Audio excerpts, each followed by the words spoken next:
Hi, and welcome to another BSC Timeline vlog. I tried to think of a really great way to make fun of this book even more than I've already made fun of it. And all I could think of was, well, Stacey's a model in this book, so it's a catwalk. So here's a cat walking. Oh, seriously, Dobby. Okay, you made your motion picture debut. Go away. Oh, that was not pleasant. We're here today to talk not about my cat, but about Stacey. And the issues I kind of have with her on occasion. These are kind of similar to the problems I have with the way Dawn is characterized. You know, we've discussed Dawn endlessly, and Dawn's gone at this point. I've read all her books, so you'd think I'd be done talking about her.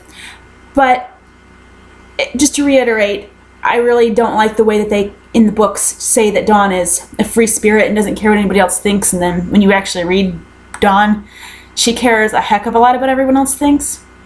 I would like Dawn a lot better if they just let her be insecure and rolled with that. Oh good, I think another cat coming over here. I told you it's a catwalk. There she is.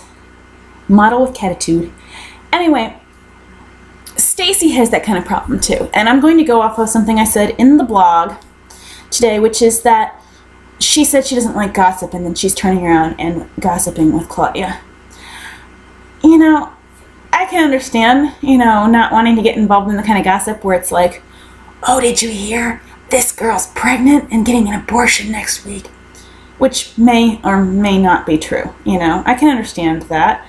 That's hurtful, even if it is the truth. It's none of anybody's business. But the kind of gossiping that Stacey was doing with Cokie wasn't even really gossip. It was the kind of thing that she would have found out anyway. So it's like minor league, bottom of the barrel farm team gossip, if you want to use a sports reference. So I don't understand what the problem was. And then she turns around and she and Claudia are actually doing some gossip that could cause issues if it got out behind everybody's back about one of the girls dating this dude. But the thing about Stacey that gets me is more that they keep talking about how she's not a snob. And yet sometimes she is the queen of snobbery. She's not Cokie level snobby. She's not sucking up to everybody who's famous in order to become more famous. But she has been known to basically claim that everybody who lives in Stony Brook is a hick, basically.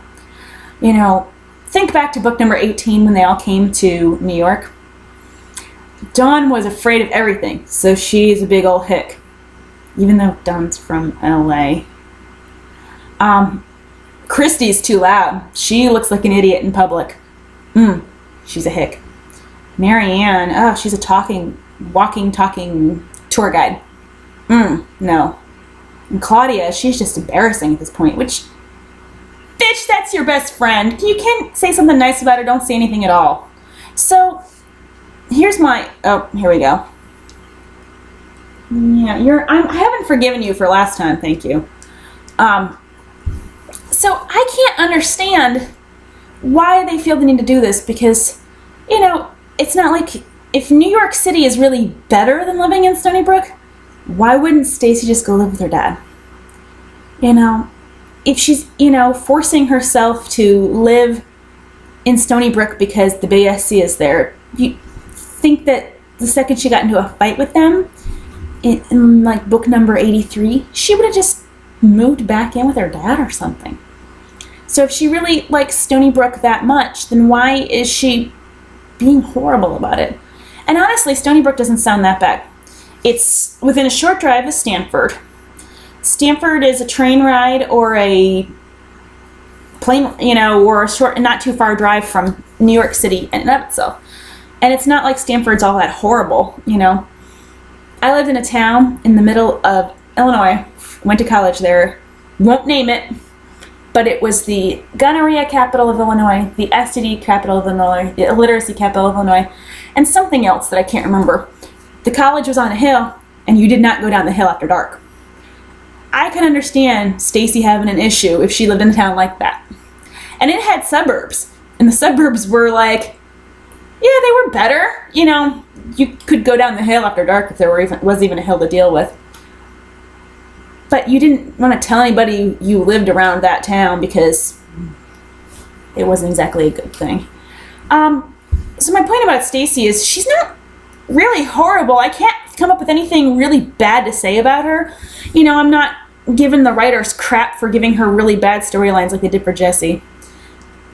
Yeah. You could at least change clothes every time you come through if you're going to go on different modeling expeditions, Dobby. I don't know why I'm yelling at a cat. Other than, you know, destroying my life. She's not a dork like Mallory. She's not overly sensitive and PMS weepy like Marianne. She's just kind of there. And I think that's the worst kind at all. So I'm going to let you guys go, but first I'm going to see if I can get this special effect to work on my thing here. I'm like obsessed with this and it won't work. I'll have to give you guys a video later of me and wearing a gas mask, and I will at one point say, "Are you my mummy?" Because, you know, dork. Talk to you guys again soon when I come up with some more awesomely fascinating BSC related or not topics. For now, be good.